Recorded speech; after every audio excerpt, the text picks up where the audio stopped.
Kak Aulia. Halo. Wah, kamu rapi sekali. Aku santai sekali ini. Nggak apa-apa, santai aja. Aku lagi membiasakan seperti seminar pada umumnya, aku pakai baju putih juga. Oh, asik. Asik ya? Nggak, ini gara-gara aku tadinya pas awal di seminar tuh bingung mau pilih pakai baju apa, jadi buang waktunya terlalu banyak. Nah, akhirnya aku pakai kemeja putih aja deh. Jadi Ya. satu, begitu buka lemari, lemariku baju putihnya banyak banget. Oke, itu bagian dari personality brandingmu berarti ya? Ya, ya bisa dibilang gitulah. Ya. Bisa dibilang gitulah. Yes, yes, Eh, yes. Gimana puasa lancar, Kak? Lancar-lancar kayaknya di kantor lancar ya. Kita tuh multi etnik, multi religion di sini. Jadi puasa nggak puasa tetap berbuka bersama setiap hari.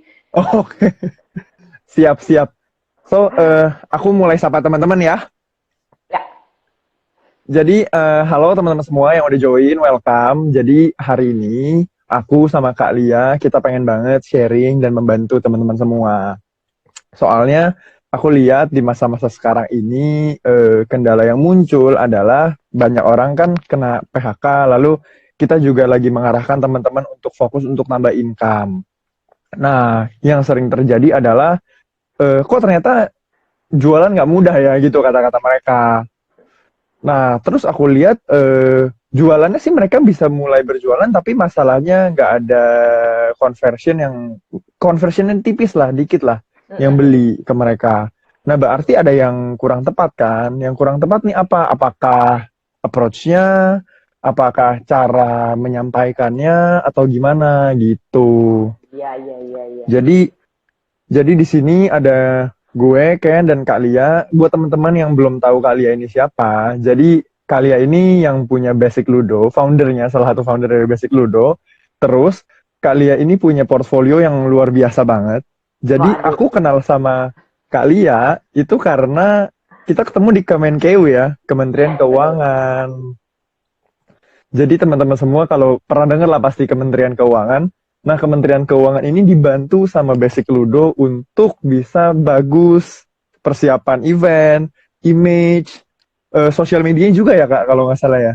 Iya, ada beberapa portofolio dengan Kemenq dan sekarang itu lagi aktif di salah satu eselon satunya gitu. Jadi aku jarang sekali sih Hmm. ngobrolin apa aja sih portofolioku gitu. Kadang-kadang ada pembatasan konfidensial kan dengan klien kan ya. Ya, Oh, I see. Oke, oke, oke. Tapi yang pasti portfolionya banyak banget sebenarnya. Cuman emang ya, konfidensialnya kadang nggak boleh dibocorin, pegang apa betul, aja. betul, Oke, I betul, see, I betul. see. Ya, Nah, jadi teman-teman semua, kita bakal bahas nih, kira-kira gimana sih caranya supaya tuh soft selling. Kemarin kan aku sempat mention tentang soft selling, terus banyak juga teman-teman yang nonton pas kemarin aku live tanya, soft selling itu gimana sih caranya supaya orang bisa menyerahkan uangnya ke kita, kira-kira kayak gitu. ya. That's why aku upload di story, no trust, no sales. Gitu. Jadi orang harus percaya dulu, either sama kita atau sama brandnya, baru bisa terjadi penjualan gitu. Nah, menurut kalian sendiri gimana nih prosesnya? Pandangannya kalian menurut behavior orang sekarang sampai proses yang mesti teman-teman lakukan tuh gimana? Oke, kalau dari aku ya, mungkin diawali dengan persoalan agensi dulu nih. Banyak orang yang berpikir bahwa kalau kita bangun agensi brand itu selalu di agensi kreatif kan ya. Jadi kita lebih banyak ngobrolin soal atribut-atribut brand, kayak marketing gitu, bikin konten dan lain sebagainya gitu. Nah, Mm-mm. secara umum di Indonesia kalau kita perhatikan dari beberapa riset kita di Rumah Ludo juga, masih banyak yang memahami bahwa ngebangun brand itu berarti fokus kepada satu marketing gitu. Terus kalau marketing berarti nanti ujung-ujungnya sales. Artinya kalau kita ngomongin investasi, semuanya itu menjadi cost, benar nggak sih? Jadi ada cost marketing, cost Hmm. ini, cost itu gitu. Nah, kalau dari Basic Ludo sendiri itu ngebawa satu mindset bahwa kalau kita ngebangun brand itu sebenarnya kita sedang berinvestasi loh sama bisnisnya kita gitu. Yang pertama, kalau kita ngomongin bangun brand, berarti kita mulai dari brand building, bikin satu core story gitu kan, bikin perencanaan strategi yang untuk jangka panjang, jadi bukan jangka menengah atau jangka pendek gitu. Nah, dari situ semua cost itu harus kita pertimbangkan bagaimana nih apa objektif kita. Pasti objektif kita itu agar brand kita dikenal sama orang. Dua, market kita itu belong sama kita gitu. Jadi kalau kita ngebangun brand itu pada dasarnya objektif pertamanya adalah kita ngebangun dulu base audience kita atau marketnya kita gitu kan. Kita mengakuisisi market lah kalau bahasa bisnisnya gitu. Nah, setelah kita mengakuisisi market itu perlu juga kita pertimbangkan berapa nih konversinya ke kita gitu kan. Artinya naik nggak penjualan kita setelah itu, naik nggak, bisa nggak kita expand penjualan kita, diversifikasi produk kita atau channelnya kita gitu. Nah makanya kalau selama ini kita berpikirnya itu membangun brand itu adalah marketing, akhirnya itu hanya sebagai cost, maka kita di Basic Ludo itu ingin menyampaikan satu literasi, jangan cost mulu dong gitu, boncos nanti gitu, cost-cost terus gitu. Nah, kita memikirkan kalau di brand itu kita mengenalkan istilah yang namanya BROI. Jadi ada juga loh kalau kita itu berinvestasi, maka ada return of investment-nya. Misalnya teman-teman nih, kalau mau bikin strategi branding gitu, atau melakukan campaign marketing dan lain sebagainya itu, penggunaan cost, efisiensi cost itu juga harus kita pertimbangkan gimana nih cara baliknya gitu. Salah satu baliknya kan adalah konversi dari audiens tadi menjadi buyers gitu kan. Nah, yang banyak dilakukan oleh teman-teman sekarang, terutama aku memang fokus ke salah satunya UMKM ya, karena menurut aku brand Indonesia itu kuat banget dari segi UMKM gitu. Yang pertama adalah bangun brand itu nggak harus kita selalu jadi global gitu loh. Establish brand itu adalah establish di marketnya. Kalau misalnya marketmu masih lokal atau masih regional gitu ya, itu udah bisa membangun brand, itu yang pertama. Lalu yang kedua, gara-gara munculnya sosial media nih, banyaknya yang ngebahas konten viral gitu ya, being famous gitu. Akhirnya pembangunan brand sekarang itu agak pseudo kalau menurutku. Artinya kurang tepat kalau kita hanya mengejar popularity aja gitu. Jadi kita tuh ngejar banyak followers doang gitu. Apa gunanya kalau kita punya followers tapi nggak bisa kita convert menjadi buyers. Nah, itu mindset yang aku coba untuk tularkan sama teman-teman yang lagi bangun brand gitu. Nah, kalau menurut Bapak Ken sendiri yang udah ngomongin investasi nih, karena bukan orang finance kan, aku bukan orang keuangan gitu.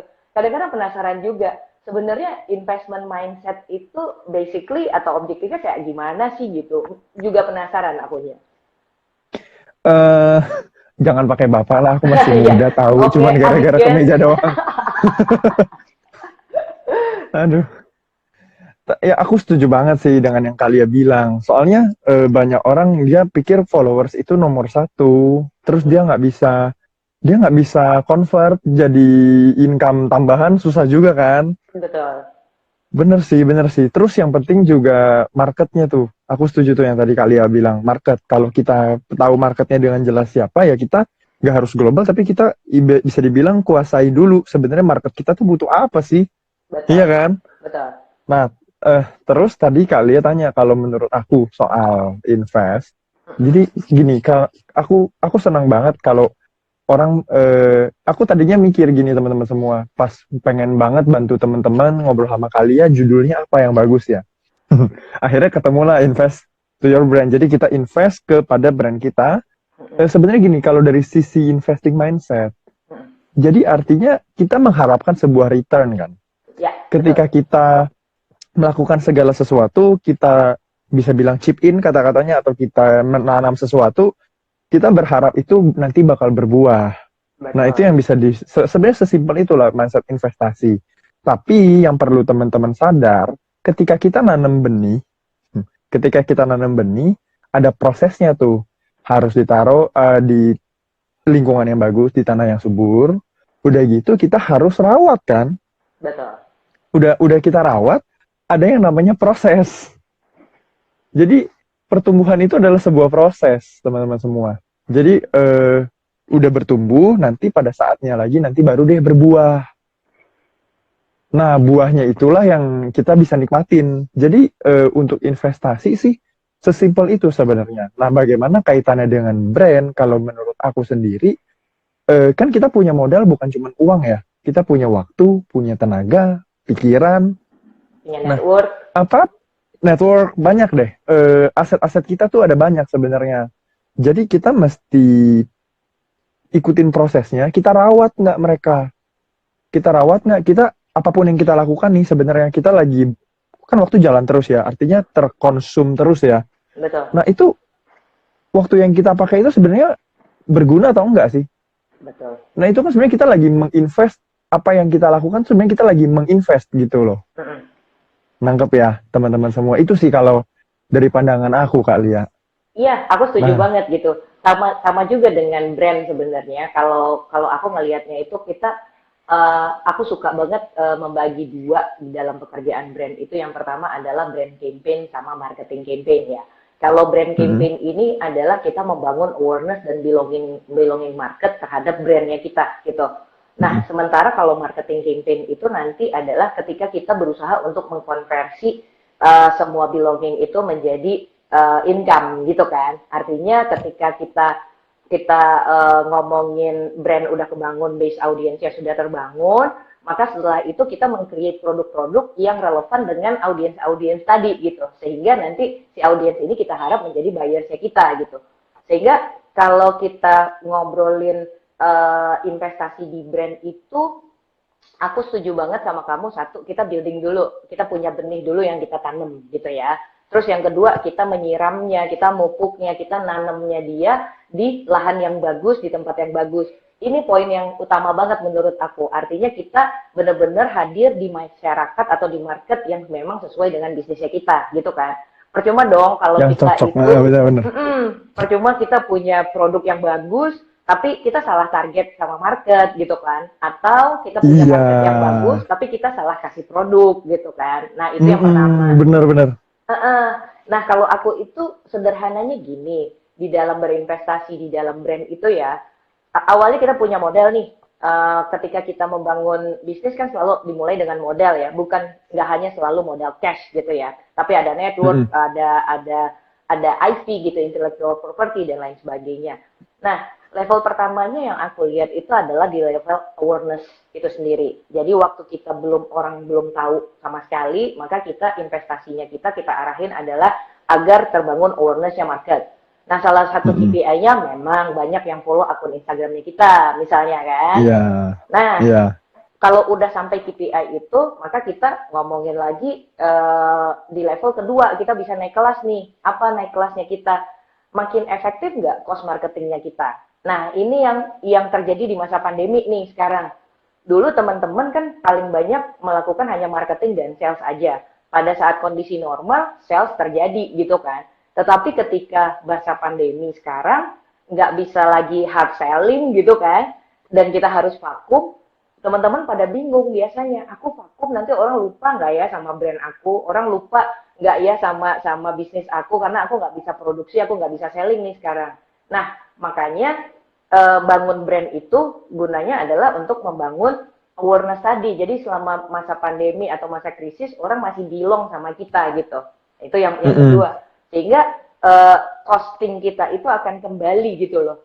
Nah, terus yang kedua yang tadi itu adalah ketika kita berinvestasi bisa mengkonvert efisien nggak cost-nya kita akhirnya. Jadi kalau di awal-awal mulai bisnis mungkin kita keluarin cost marketing itu 10 juta sebulan gitu, makin lama itu harusnya makin turun karena marketnya udah terbangun. Lalu kalau yang ketiganya itu, stage ketiganya itu adalah brand margin namanya kalau aku sebut ya. Brand margin itu adalah ketika orang sudah merasa bahwa brand kita itu punya value, maka willingness to pay-nya mereka makin meningkat. Purchasing power-nya mereka makin Hmm. meningkat gitu. Karena kita udah trust nih. Mm-mm. Misalnya kayak Mm-mm. kita ngebandingin dua produk ya. Satu produk kita nggak mau tuh bayar bayar dia 5.000 misalnya. Tapi ada satu produk karena kita udah trust, kita berani tuh bayar bayar sampai 10.000 bahkan 8.000 gitu. Padahal HPP yang sama tapi harga yang berbeda karena ada trust. Maka kalau kita convert menjadi angka itu disebut dengan brand margin gitu kan. Nah, itu Hmm. yang Betul, betul. ketiga. Nah, kalau yang keempatnya itu udah advance banget kalau menurutku ada yang namanya brand valuations gitu kan. Brand valuations itu kayak kalau aku suka ngoceh-ngoceh, aku selalu sebut contohnya itu Sariwangi karena itu keren banget kalau menurutku. Misalnya Sariwangi itu dibeli, diakuisisi sama Unilever bukan pabriknya, bukan produknya, tetapi hanya brandnya gitu. Jadi intinya menurut aku itu sejalan sama Ken tadi kalau kita terapin dalam brand, kita membangun brand itu untuk mendapatkan future income assurance gitu. Jadi kita ngebangun brand itu adalah masa depan Buat masa bisnis depan. kita ini Iya. kita bisa harvest nanti gitu. Makanya kita harus nurture marketnya kita harus bikin konten yang baik, kita harus Bagus. merelevansi produk-produk kita sampai sesuai sama market terus gitu. Jadi Iya. bangun brand bukan untuk selling sekarang, tetapi bangun brand untuk agar bisnisnya kita itu masih punya durability yang panjang gitu, karena potensi marketnya masih terbangun. Itu investment mindset kalau aku terjemahin di dalam brand. Aku sambil nyatet dari tadi. Ini tuh luar biasa loh. Kalau teman-teman pantengin dari tadi, ini catatan kalian pasti harusnya banyak nih. Wow. Brand value. Oke, nice banget. Aku setuju banget sih. Wah, Kak, thank you loh. Ini aku rasa ini sangat membantu buat teman-teman yang punya pertanyaan gimana ya supaya bisa convert to sales, jualan tuh kayak gimana, hard selling. Karena aku lihat ya, eh, contoh yang paling gampang aku lihat dari lingkungan dekat aja. Banyak deh orang-orang yang biasanya tidak jualan makanan apa, misalkan contoh makanan yang paling gampang, dia biasanya tidak jualan produk A, dia bekerja di tempat B. Tapi karena tiba-tiba kena pandemi seperti ini, dia berubah tuh, dia jadi punya produk dan ketika dia tawarin langsung, mau beli nggak? Ya.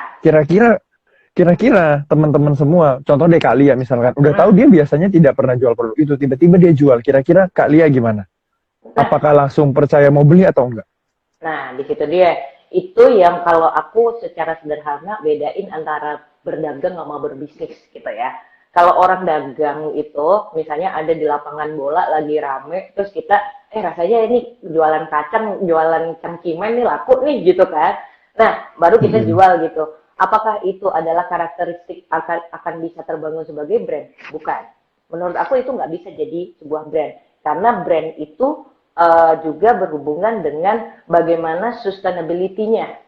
Ini akan jangka panjang atau tidak gitu. Betul. Jadi kalau misalnya cuman selling-selling aja itu kan baru dagang ya. Tetapi kalau kita udah berani bangun brand, berarti kita berani untuk jangka panjang. Berani untuk sukses dan berani juga untuk gagal gitu. Karena ada pertanyaan juga kemarin masuk ke beberapa kali ke aku, Kak, aku udah siap untuk gagal nih. Wah, salah. Kalau bangun brand itu kita harus siap untuk sukses, gitu kan?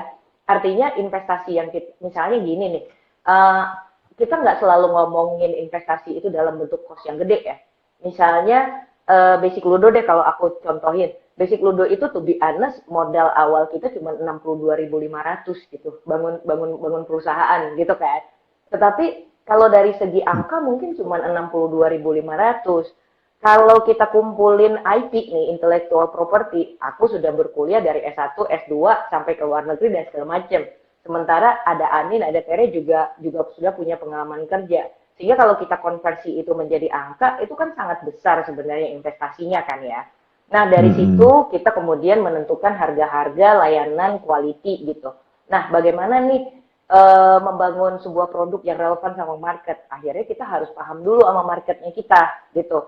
Kebanyakan orang-orang bangun brand itu sekarang sangat egois. Dia hanya merasa dirinya suka sama produk itu dan orang lain harus suka kayak dia gitu kan. Padahal kita itu sedang memenuhi kebutuhannya market gitu. Sehingga benar. kita harus paham dulu sama market. Satu, ini market butuh apa gitu kan. Nah, setelah itu kita create produk sehingga bertemunya produk sama kebutuhan itu yang disebut dengan value kan ya, brand value gitu kan. Nah, sebenarnya orang tidak sedang membeli produknya kita, tetapi orang sedang membeli value-nya kita gitu. Nah, semakin dia percaya sama value-nya kita, itulah yang disebut dengan trust. Trust itulah yang kita konversi menjadi harga dan balik modal dari pembangunan brandnya kita. Logikanya seperti itu. Wow. Thank you Kak. Jadi apa yang aku tangkap mungkin boleh aku ringkas buat teman-teman semua. Jadi intinya sebenarnya dari market dulu sih. Ini yang aku tangkap ya.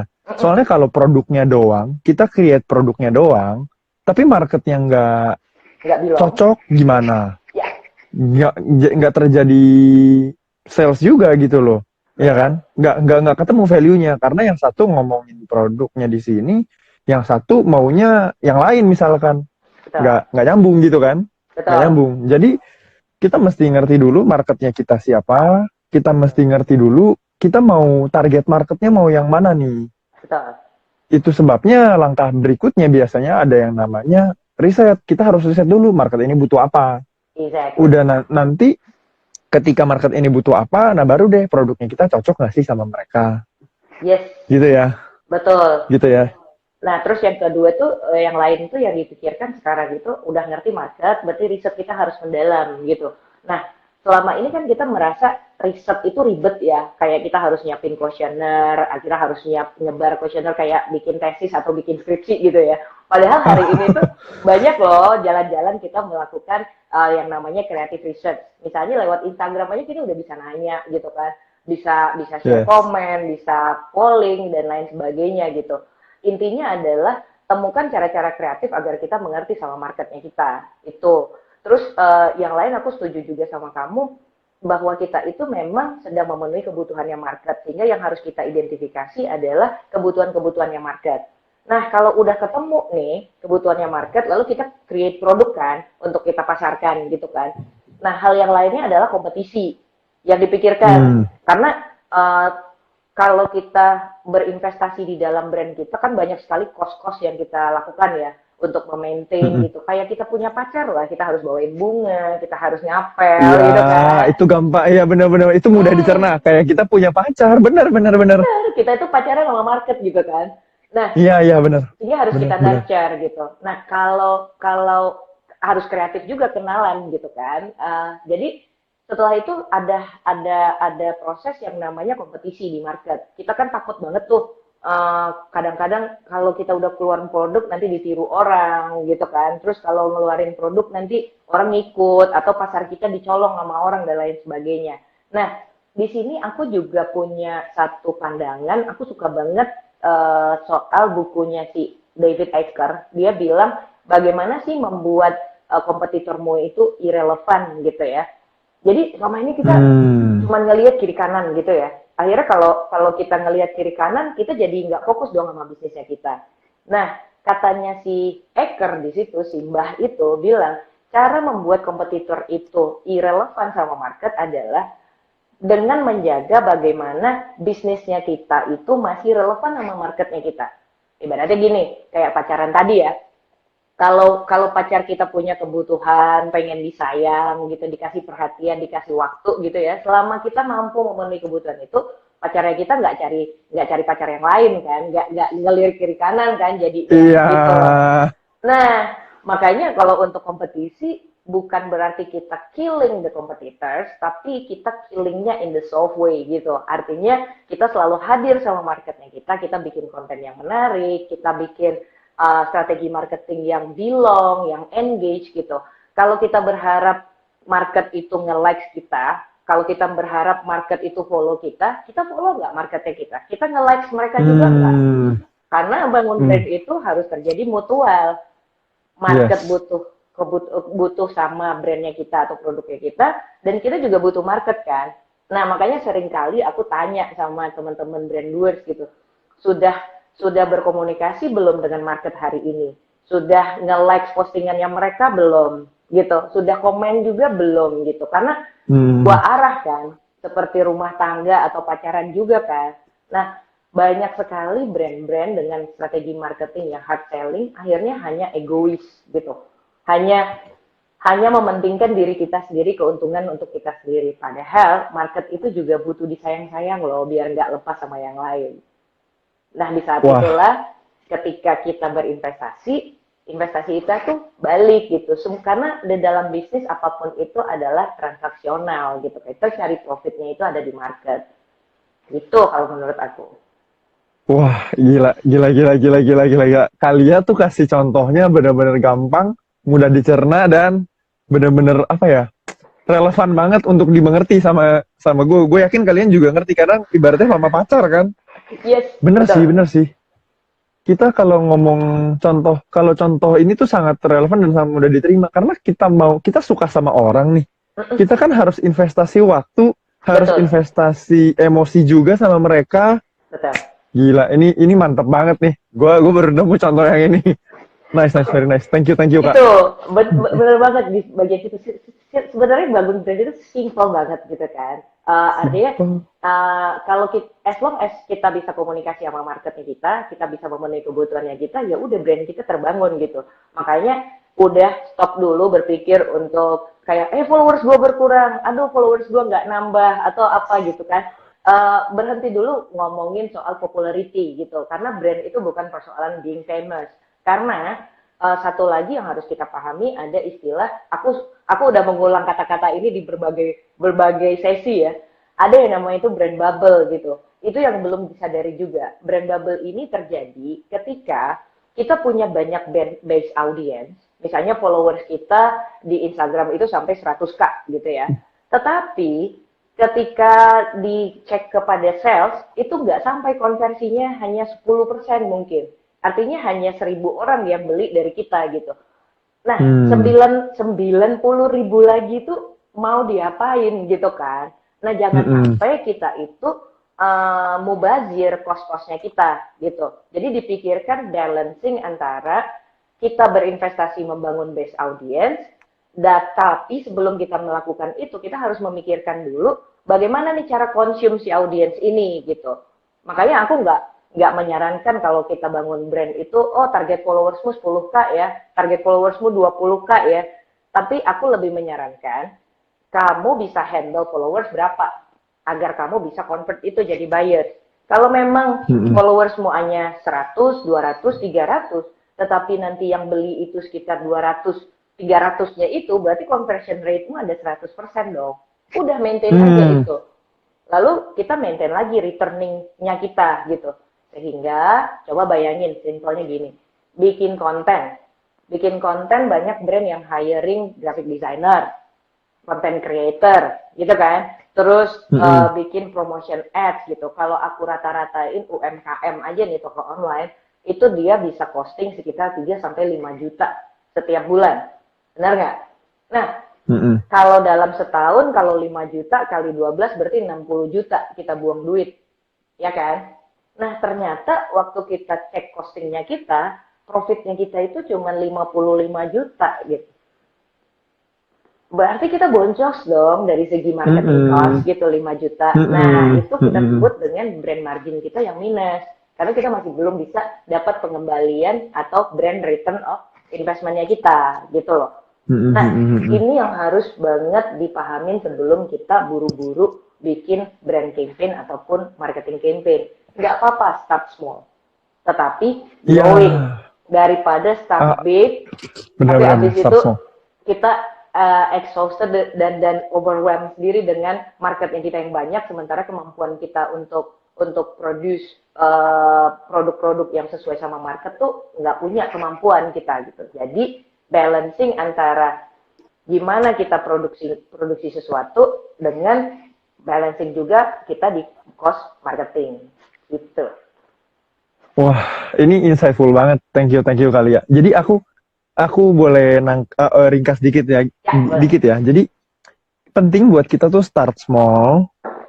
Jadi wherever kita ada dimanapun titiknya, dan kita start small dan kita pahamin market, dan di situ akan terjadi pengembangan. Dan perlu juga diingat kalau ini tuh long run sebenarnya. Yes. Long run. Jadi ini tuh sustainable. Jadi bukan cuman jualan sementara abis itu lalu hilang. Kalau itu namanya dagang. Betul. Sedangkan kalau kita mau generate lebih banyak, kita harus siap maraton sebenarnya. Yes.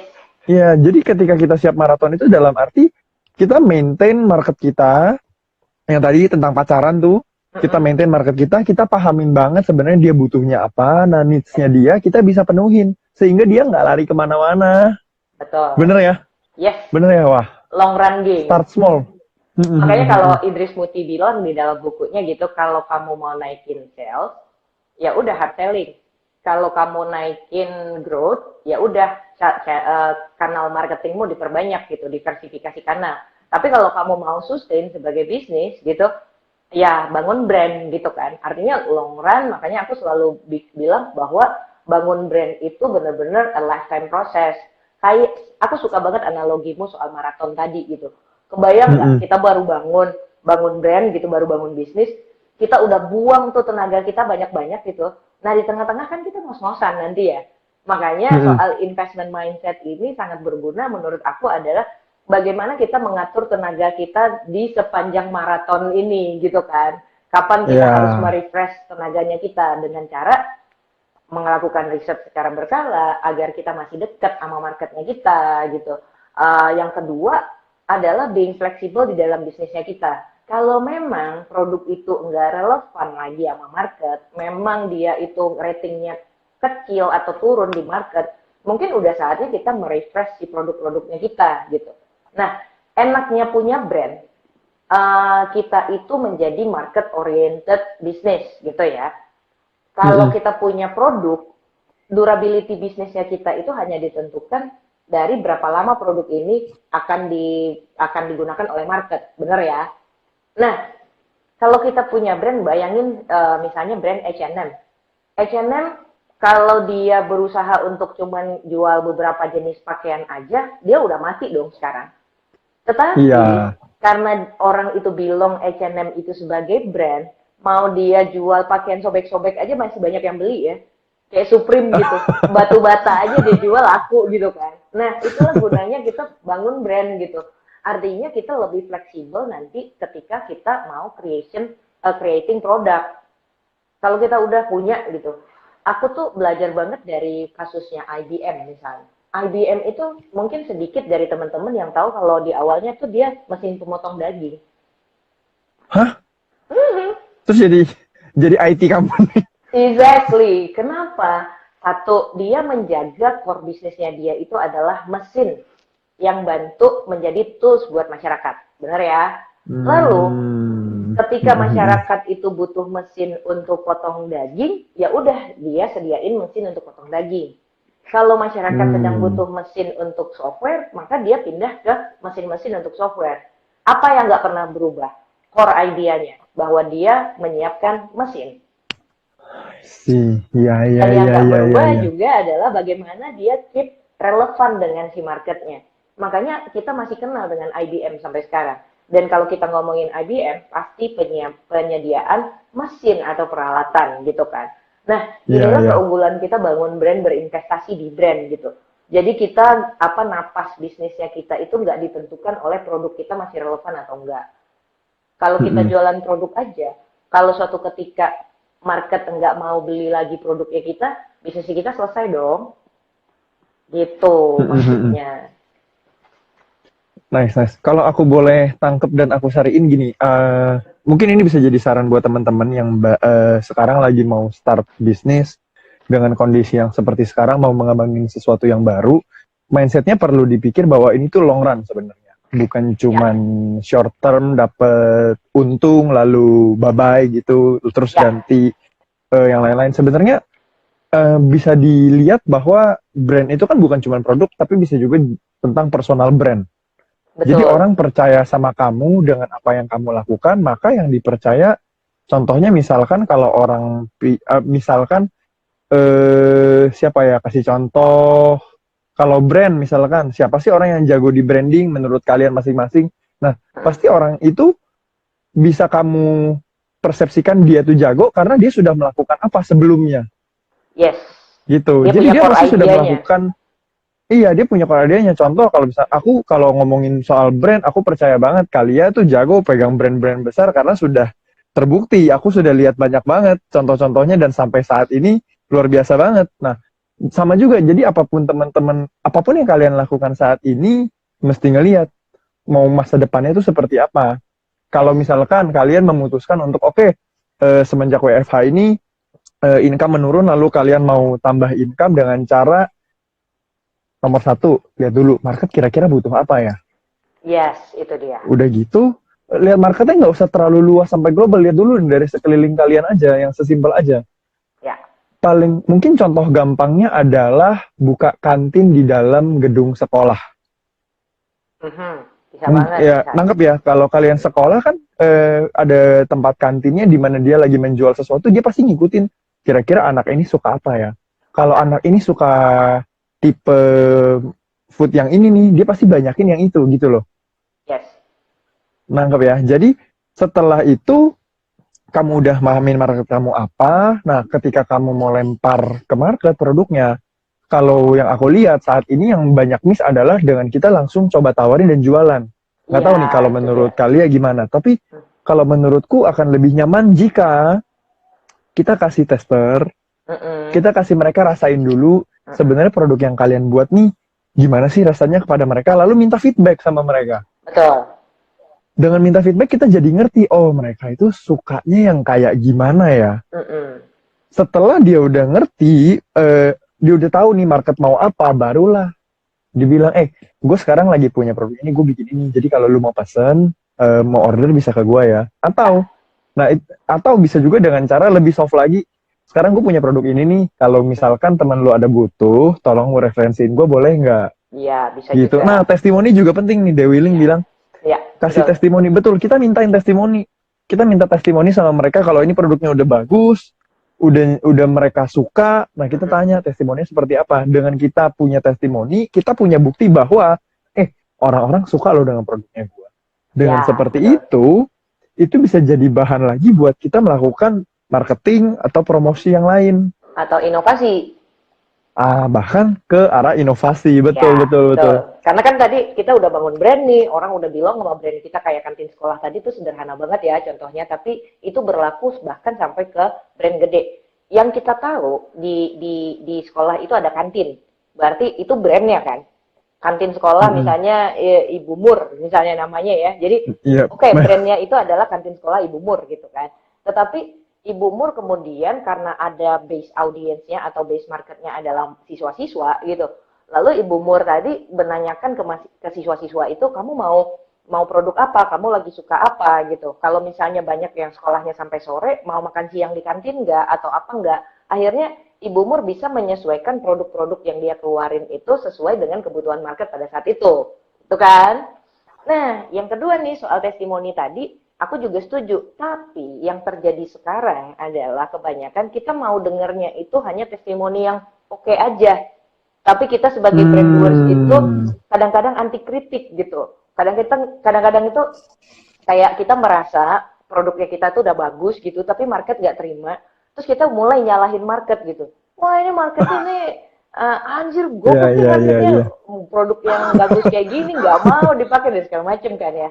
Nah Iya, iya. kadang-kadang kita itu tidak membangun empati kita terhadap market, kita nggak mau menerima kenyataan bahwa market memang tidak butuh produk itu atau nggak terlalu belong. Mungkin udah waktunya kita merefresh gitu ya, dan mungkin sudah waktunya kita menginovasi produk kita, atau Mm-mm, mungkin mm-mm. cara kita berjualan itu tidak edukatif kepada market gitu kan. Enggak semua ya market itu langsung ngerti aja produk-produk yang ada di pasaran gitu. Misal nih Basic Ludo waktu 2013 muncul dengan istilah strategic brand consultant gitu. Terus orang-orang nggak ada yang tahu karena semua orang itu mikir kalau bikin agency branding pasti bikin logo, pasti bikin bikin apa, bikin logo, bikin desain, bikin brosur dan segala macam. Terus kita bertahan bilang, ah, enggak, kita nggak bikin itu gitu. Wah, ternyata tahun pertama, tahun kedua tuh orang nggak ngerti gitu kan, apa sih produknya kita. Akhirnya Basic Ludo jalan dengan memberikan literasi-literasi soal brand. Gini loh soal brand itu. Akhirnya Basic Ludo memilih jalan yang tidak masif, tetapi Basic Ludo memilih untuk memaintain memang marketnya segitu aja dulu sampai yang ngerti gitu. Akhirnya yang membantu Basic Ludo bisa bertahan sampai 8 tahun sekarang adalah referral-referral tadi. Kalau ada satu market yang udah ngerti gitu kan, udah ngerasain nih apa aja yang jadi benefit yang dia dapatkan dari Basic Ludo, akhirnya dia udah mulai nyebar tuh. Coba deh pakai layanan Basic Ludo. Itu layanan itu beda. Enggak agensi ternyata, enggak bikin logo aja ternyata. Ternyata kita dibangunkan brand dari hulunya gitu.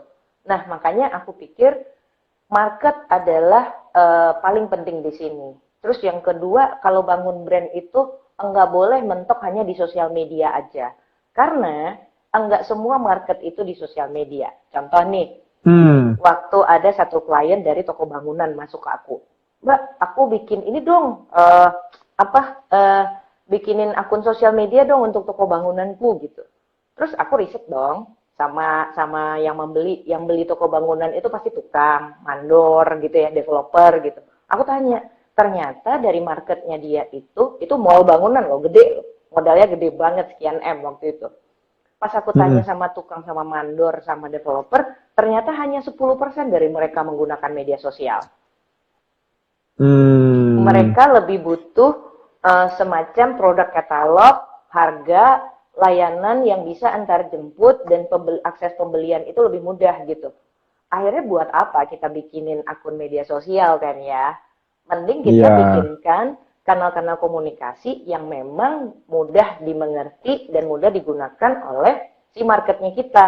Sehingga kalau kita bikin brosur cost-nya, balik lagi ke investment tadi ya, kalau bikin brosur itu cost-nya 2 juta aja, tapi itu works, orang makin banyak beli sama kita, Mm-mm. kenapa kita harus jor-joran ngeluarin modal 5 juta per bulan untuk maintain media sosial gitu kan. Nah, Iya, makanya itu balik benar benar lagi benar benar. bagaimana kita balancing dengan si market.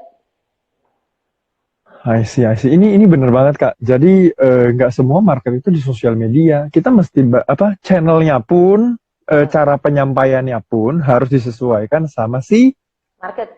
market. Heeh, benar benar benar. Kak ada pertanyaan nih dari Mm-mm. Imelda Akmal. Mm-mm. Boleh tanya nggak syarat basic agar sesuatu menjadi brand itu apa aja?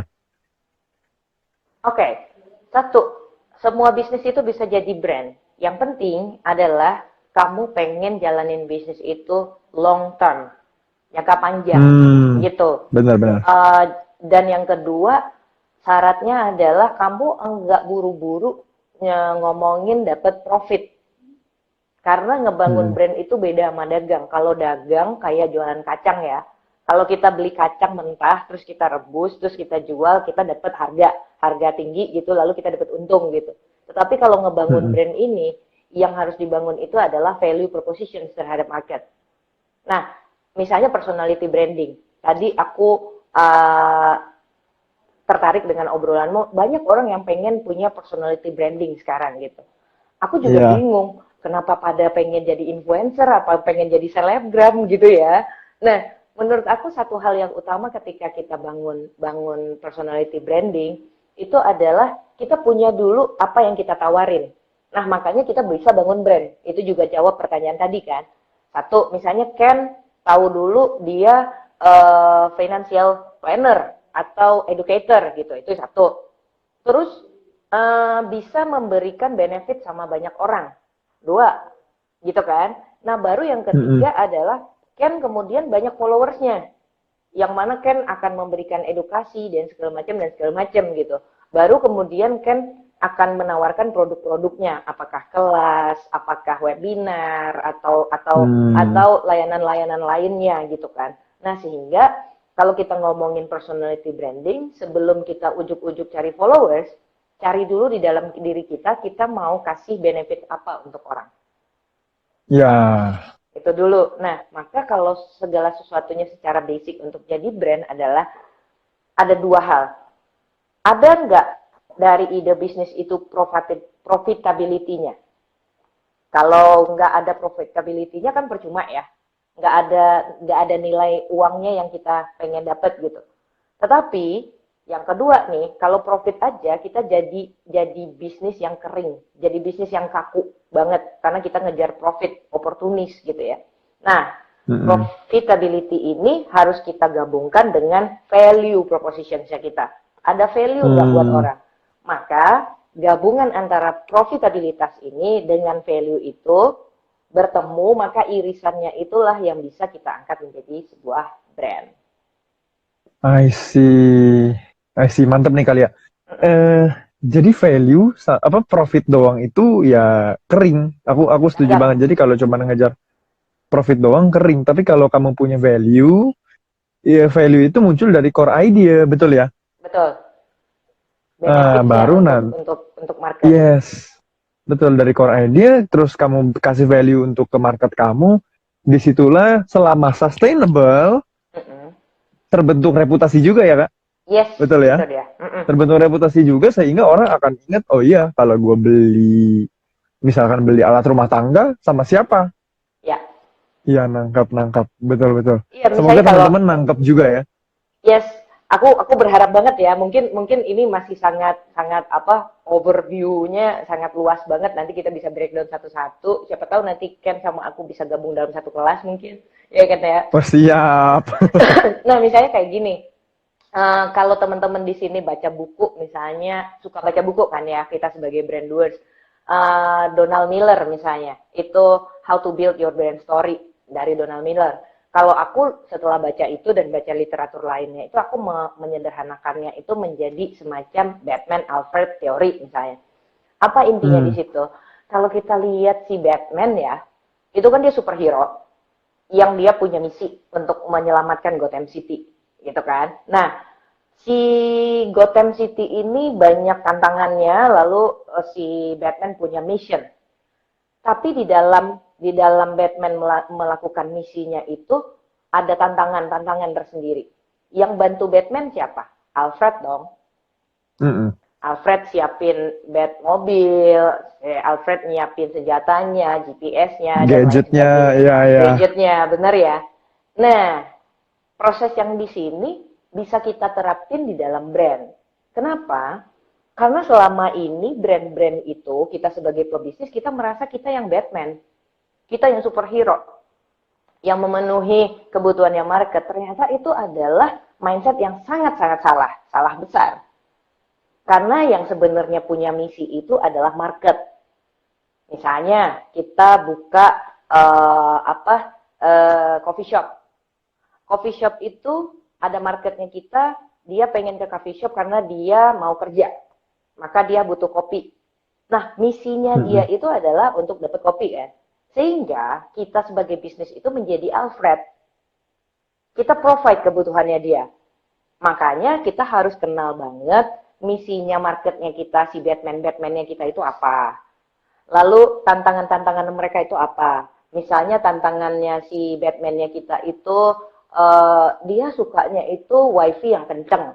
Agar dia bisa kerja lancar setelah minum kopi. Maka kita sebagai Alfred, lalu kita menyediakan wifi yang kenceng di coffee shop-nya kita. Gitu kan. Lalu kita menyiapkan Mm-mm. ruang-ruang kerja untuk mereka yang nyaman gitu. Sehingga intinya sederhananya adalah jangan egois karena brand itu bukan seorang Batman, tetapi Batman itu adalah si market dan kita berposisi sebagai provider, yaitu si Alfred gitu kan. Hmm, Makanya iya iya. intinya balik lagi, memahami market itu adalah kunci besar dalam membangun brand. Baru setelah itu kita Hmm, bisa kepikiran, kita mau nyajiin konten apa, ya kan? Kita kan sedang bercerita sama iya. marketnya kita. Nah, di situ yang sering sekali terjadi kesalahan. Karena kalau kita merasa udah jadi superhero, jadi Batman, kita berharap punya fans. Kita berharap punya followers, kita berharap membangun klan, gitu kan. Nah, Mm-mm. ini yang membuat brand itu tidak sustain. Kita jadi bingung bikin konten apa ya, gue harus pamer diri, egois, dan lain sebagainya. Itu yang kita hindari dalam bangun brand. Oke, aku sambil nyatet nih, Kak. Yes. Wah, aduh, ini nice banget. I hope teman-teman yang dengar kalian juga nyatet ya. Mm-mm. Kalian pasti dapat banyak banget loh soalnya. Eh, Kak, ini ada pertanyaan Yes. dari Mart. Kalau personal brand kita Mm-mm. rasanya lebih ngefek daripada produk brand kita, Mm-mm. seberapa jauh kita perlu manfaatin personal brand supaya ngaruh ke produk? Manfaatin dong. Kalau sekarang itu kan lagi populer kayak gitu ya. Ya to be honest, aku live sekarang itu juga sedang membangun bagaimana orang kenal Ludo, kenal aku dan segala macam. Itu kan adalah kanal-kanal komunikasinya kita. Misalnya kalau aku Mm-mm. menempatkan diriku adalah sebagai brand people-nya Basic Ludo. Jadi bukan sedang Mm-mm. membangun personality brandingku. Kalau personality brandingku mungkin banyak sekali ya. Aku latar belakangnya musisi, aku latar belakangnya etnografi, dosen, dan lain sebagainya gitu. Itu kan personality brandingku. Tetapi ketika kita ngomongin people di dalam brand, kita lagi ngomongin yang namanya brand people. Coba deh riset soal brand people. Misal kalau brand people yang cukup berhasil itu dibangun sama Apple. Dia ngomongin soal genius. Coba lihat iklan-iklan di YouTube soal geniusnya Apple.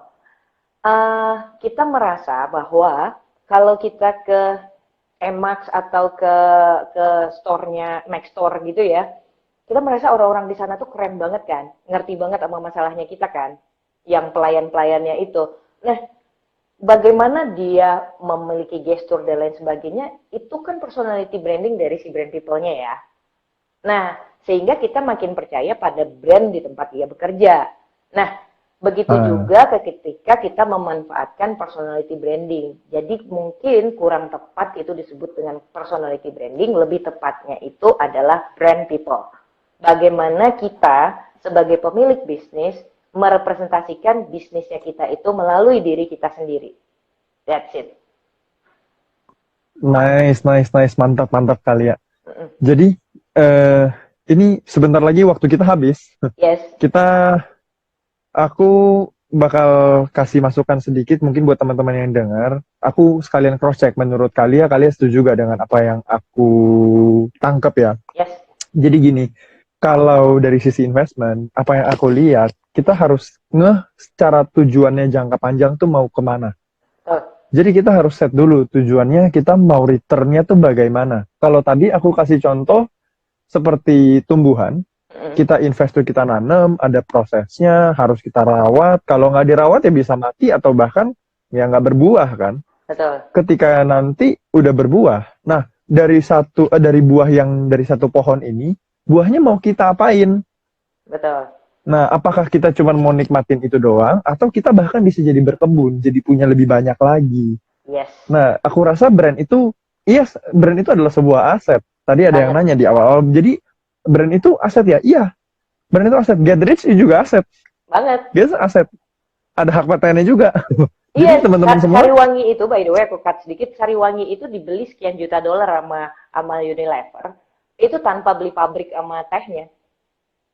cuman brandnya doang. Ya, Betul, I see. Jadi long termnya itu teman-teman mesti sadar, udah bangun brand dari apa ya? Dari apa yang kita lakukan, dari apa yang kita tampilkan, itu kan apa yang orang cap tentang kita, betul ya? betul banget. Jadi itu yang harus kita pikirin secara long term. Nanti buahnya mau jadi apa, kalian juga harus bisa dibilang evaluasi. Jadi ada namanya evaluasi berkala. Betul. Sesuai nggak Monitoring nih dan dengan evaluasi. tujuannya? Yes, Betul. Sambil evaluasi kita punya brand udah sampai mana, kita juga cek sama market value yang kita kirim sebenarnya udah diterima sama market atau belum sih? yes. Balik Gitu. modal nggak sih kita? Sehingga ya balik modal nggak atau malah boncos sebenarnya. Betul. Gitu. Nah, aku mau tanya nih menurut kalian Mm-mm. ada tips-tips nggak? Ini udah bagian closing, udah mau Ya, selesai. Jadi ya. aku tanya menurut kalian ada tips-tips nggak buat teman-teman yang baru banget nih kondisinya kayak sekarang harus WFH, harus start. Ya. Mereka harus mulai dari mana dan kira-kira langkahnya harus bagaimana? Ya, kalau dari aku sebenarnya sederhana aja yang tadi ya. Kalau kita mau bangun brand, pikirkanlah kombinasi antara profitabilitasnya kita dengan value propositionnya kita. Itu harus seimbang. Maka core Mm-mm. ideamu itu akan bertemu ketika kamu pengen mengejar profit, sekaligus kamu pengen memberikan value dan benefits ke orang. Jadi kalau Mm-mm. misalnya bisnismu lagi boncos sekarang nggak jalan sekarang, coba dicek dulu apakah value-mu itu relevan nggak sama orang-orang sekarang gitu kan. Atau ketika kamu punya value, mungkin kamu harus memikirkan bagaimana kamu akan engage profit di sana. Terus yang kedua, sebelum buru-buru bangun brand gitu, coba dihitung juga berapa cost yang kita akan keluarkan dan bagaimana caranya kita itu agar cost itu balik modal ke kita. Jangan sampai boncos-boncos banget gitu. Terus yang Mm-mm. ketiga, keep konsisten gitu. Nggak usah lihat kiri kanan kompetisi dan segala macam, udah maju aja. Selagi profitnya jelas, value-nya jelas, gitu kan, ya udah kamu kenali market. Jadi misalnya kalau lagi WFH ternyata bisnis nggak bisa jalan, gunakanlah itu secara produktif untuk riset, riset market. Riset market itu bisa cari tahu geodemografinya mereka kayak gimana, behaviornya mereka kayak gimana, yang mereka suka kayak Penting tuh, ya, gimana, ya. apa willingness to pay mereka, purchasing powernya mereka. Jadi kita bisa riset. Jadi selama WFA atau enggak, kita masih bisa produktif banget. Karena dengan begitu nanti waktu pandemi selesai, kita bisa lebih cepat recovery gitu loh. Jadi balancing ya. Jadi jangan boros-boros keluarin tenaga di dalam maraton yang long run ini gitu. Jadi Iya, dipikirin iya, berapa benar-benar. cost-nya dan bagaimana baliknya. rajin-rajin riset dan rajin-rajin monitoring evaluasi. Pacaran aja sama market. Sedap, sedap, sedap, sedap. Mantap kali ya. Yes. Thank you, thank you, thank you. I hope teman-teman semua yang ikutin dari awal, kalian bakal dapat banyak banget kalau kalian nyatet. Video ini boleh aku keep ya selama 24 jam, Kak. Atau mungkin Boleh, aku masukin ke IGTV juga boleh? Boleh? Siap. Jadi teman-teman nanti pas denger ini, I hope kalian benar-benar catat apa yang bisa diambil dan apa yang bisa dipraktekin. Karena kalian ini sumber idenya luar biasa banget. Kreativitinya juga luar biasa banget. Oke. Dan satu hal yang aku pribadi senang sama Kalia karena karakternya itu orangnya meskipun smart banget, dia juga humble sekali. Oh, oke, terima kasih. Jadi, yes. Aku respect banget. Salah satu orang yang aku respect ya memang Kalia ini di dunia brand ya. Wow, thank you. Teman-teman semua, thank you sudah joining kita dari awal. Kita pamit dulu gitu ya. Yes. Kalia, thank you so Tapi much satu hal, sudah. Aku tanya, tapi investment mindset yang aku bicarakan itu udah sama ya dengan investment mindset yang biasanya kamu bicarakan ya? Yes, sama-sama Kak. Memang. Karena intinya sebenarnya kalau aku lihat itu ya, brand itu kan apa yang kita kerjakan, apa yang kita lakukan, orang ngecap kita seperti apa, jadi ya memang itu long run. Oke. Jadi tujuannya adalah kalau kita bangun brand saat ini, memang hari ini nggak kelihatan yang namanya benih kan ditanam di bawah nggak kelihatan. Tapi one day kelihatan. Kalau aku boleh kasih contoh satu lagi tuh gini, Gatherage. Itu tuh nggak ada orang yang tahu sebenarnya dari awalnya sebenarnya namanya bukan Gatherage. Dan bahkan aku rugi gede banget. Jadi aku awalnya kan cuma punya business training doang. Terus begitu aku punya business training, namanya bahkan bukan Gatherage, tapi aku nggak ngeh dengan market, salah dengan marketnya, salah dengan cara approach marketnya, channelnya juga salah. Dan akhirnya aku rugi luar biasa. Waktu itu usia aku masih belum 20 ya kalau nggak salah. Wow. 19-an. Jadi aku merasa kayak pedih juga. Pedih sih. Kalau inget-inget kayak, oke, aku rugi puluhan juta dan aku bikin sebuah acara, targetnya itu 1.000 orang dan yang datang cuman nggak nyampe 100, Kak. Wow. Tapi sekarang udah paham ya dengan adanya brand Gatherage. Aku respect banget sama Gatherage as a brand gitu ya, yang ngebawain narasi-narasi untuk anak muda, marketnya jelas banget gitu. Terus enggak menjadi brand yang maruk kayak harus semua orang ikutin Gatherage, tapi kamu bener-bener fokus maintaining si marketmu itu. Itu keren banget kalau menurutku. Yes, kita berusaha, kita sejalan ternyata, karena dari tadi Kalia cerita kan aku nyatet dan aku setuju banget karena kita pun berusaha untuk mengerti si marketnya kita supaya mereka dapat value-nya kita dan mereka keuangannya bertumbuh.